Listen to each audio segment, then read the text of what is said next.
Hi everybody, I'm Lights Camera Jackson. Over the last 10 years, Dwayne Johnson has starred in nearly 20 movies. The former WWE wrestler turned mega media star with that $1 million smile is out to save the day once again, this time from the mother of all earthquakes in San Andreas.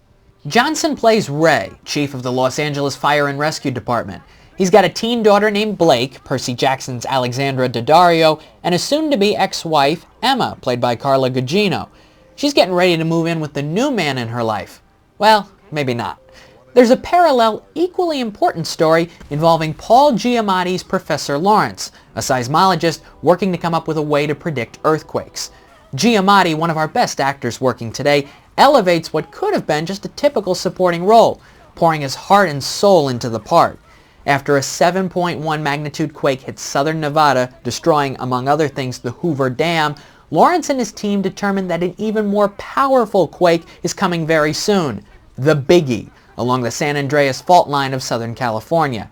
And he needs to prepare everyone in LA, and especially San Francisco.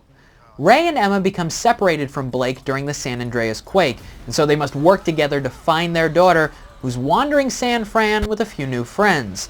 The events they have to deal with get crazier as the movie goes on, until finally you're asking yourself, how in the world did that just happen?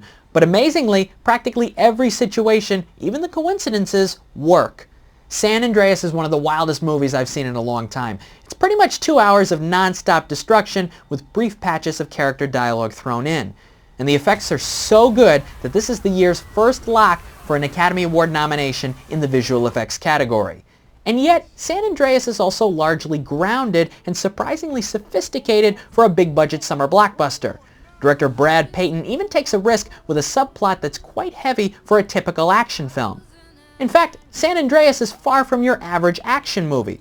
Sure, we can allow ourselves to be entertained by a fictitious film that features giant buildings crashing on top of each other and a giant tsunami encapsulating the crumbling Golden Gate Bridge. Maybe it's the fact that we've seen several natural disasters around the world in recent years, and that a tragic event such as this could happen at any moment that gives San Andreas more legitimacy than I expected. Even Johnson's typical over-the-top one-liners don't seem so over-the-top. I'm not really sure, but I can say I had a hard time finding fault with any of it. Trust me. On the official LCJ report card, San Andreas gets a B+. I'm Lights Camera Jackson. For all the latest news and movie reviews, go to lights-camera-jackson.com, subscribe to my YouTube channel, and follow me on Twitter at LCJ Reviews.